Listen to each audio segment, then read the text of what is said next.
Ah, mas todo mundo já sabe o que é racismo, né? A gente escuta sobre isso todo dia. Sabe?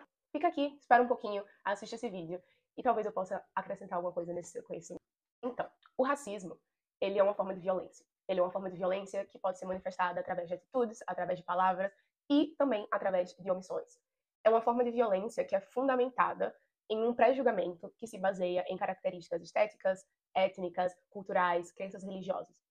E o racismo, ele não é somente uma ação, ele não é somente uma omissão. O racismo é todo um sistema. O racismo foi construído através de todo um processo na nossa sociedade. E para a gente entender o racismo da forma que ele se manifesta hoje, a gente vai começar em um primeiro plano entendendo como surge o conceito de raça. O conceito de raça, ele é um construto social, ou seja, é uma coisa que foi construída socialmente. Ele não é sustentado pela ciência. Então, de onde é que surge essa ideia de raça? A ideia de raça, ela surge ainda no século XVII e serve como sustentação do processo de colonização. Então, todo o processo de colonização, ele já havia sido iniciado. E para poder justificar esse processo, surge o conceito de raça. Então, o conceito de raça, ele surge de um ponto de referência, que é o homem europeu, branco, que iniciou o processo de colonização. E eu crio o conceito de raça com a intenção de justificar todas as barbaridades que são feitas contra a população negra. O conceito de raça é um construto social. O conceito de raça não é algo que a ciência chegou e falou, ei, cientificamente existe a raça branca e existe a raça negra. Não. É uma construção. Dessa forma, a construção social do conceito de raça serve como ferramenta de dominação sobre a população negra. Depois que esse construto social acontece, alguns anos depois, surge o racismo científico. O que seria o racismo científico? O racismo científico é uma pseudociência que vem sustentar justamente o construto social de raça. Então, a ideia de raça, ela foi construída socialmente, e logo em seguida vem o racismo científico que fala, olha, na ciência, através de características biológicas, a gente consegue detectar quais os indivíduos são superiores e quais os indivíduos são inferiores. E esses indivíduos inferiores, eles são propensos à violência. Eles não deveriam se reproduzir. A gente deveria manter isso em controle. Então, de que forma funcionaria esse processo de dominação? Não funciona de forma natural. O processo de dominação, ele funciona através de, por exemplo, esterilização da população negra.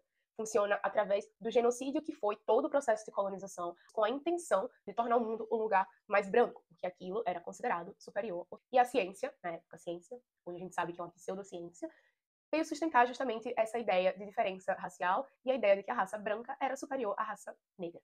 É importante que a gente saiba que a construção científica, biológica, de diferença racial e a ideia de que os brancos são uma raça superior durou por muitos anos, porque passou a ser mais ferozmente contestada somente depois da Segunda Guerra Mundial, como resultado do Holocausto, né?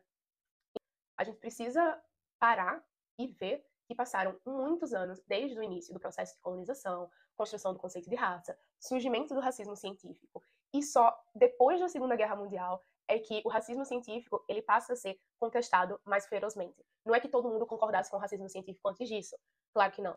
Mas depois, mais para frente, depois da Segunda Guerra Mundial, é que se inicia a contestar mais ferozmente, ok, são apenas características físicas. Isso não justifica conceitos que foram trazidos, como, por exemplo, o conceito de criminoso nato, de Cesare Lombroso, que é um criminologista italiano, no qual ele descreve literalmente características físicas das pessoas negras como uma predisposição à prática de crimes, o que justificaria simplesmente o controle antes de que esses crimes fossem ocorrer. Então, isso significa aniquilar a população negra para que as taxas de crime sejam reduzidas, para que não haja crime.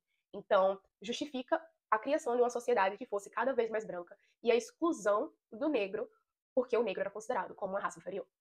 E é muito importante que a gente entenda que isso fundou a nossa sociedade. Então, é claro que essas diferenças construídas socialmente séculos atrás, ainda nos dias de hoje, afetam tanto relações pessoais quanto as instituições, como a forma que as estruturas da nossa sociedade funcionam. Que até hoje isso afeta tanto o direito, quanto a criminologia, quanto as nossas relações sociais. Mais tarde, a ideia de raça ela é contestada pela ciência, ela é desconsiderada, obviamente.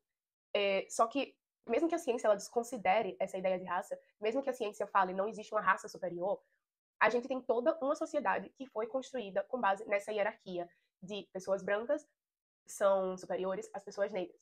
Então, a gente precisa muito entender que, por mais que a gente entenda que não existe diferença entre as raças, existe uma diferença social que foi construída e até hoje se manifesta nas desigualdades sociais, econômicas, nas desigualdades de representação política. Então, exemplo muito simples, para a gente poder entender isso, por exemplo, o Brasil é um país de maioria negra. E ainda assim, os nossos representantes políticos são a maioria branca. A maioria dos cargos de poder na nossa sociedade são ocupados por pessoas brancas.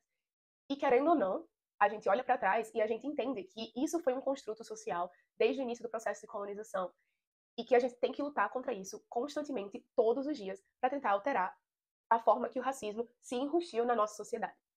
Para a gente concluir esse vídeo, então, a gente vai fazer uma revisão geral de tudo que foi falado até aqui. Primeiro, o conceito de raça, ele surge para justificar o processo de expansão colonial e todo o processo de colonização e violência contra os povos negros. Logo em seguida, a gente tem o racismo científico, que é uma pseudociência e vai justamente sustentar o conceito de raça construído socialmente. Muitas décadas depois, o racismo científico ele é contestado, a ciência contesta também o conceito de raça, e por consequência, a gente entende que não existe uma raça superior. O problema é o quê? A gente já tem toda uma sociedade que foi construída nessa ideologia. Então a gente tem toda uma sociedade que é construída na ideologia do racismo. E é por isso que a gente pode dizer que o racismo, ele foi todo um processo e ele é um sistema, e ele se manifesta de formas diferentes em cada setor da nossa sociedade. Ele se manifesta de formas diferentes nos diferentes países. E é justamente isso que a gente vai falar nos próximos vídeos, de que forma o racismo se manifesta no Brasil. Por que o racismo no Brasil, por exemplo, é diferente da manifestação de racismo nos Estados Unidos? E a gente vai entender essas diferenças, a gente vai poder entender de forma mais específica como o racismo é tão presente no nosso dia a dia e como a gente acaba encarando isso com certa naturalidade. E o que é que a gente pode fazer contra isso também. Então, espero ver vocês no próximo vídeo. Tchauzinho!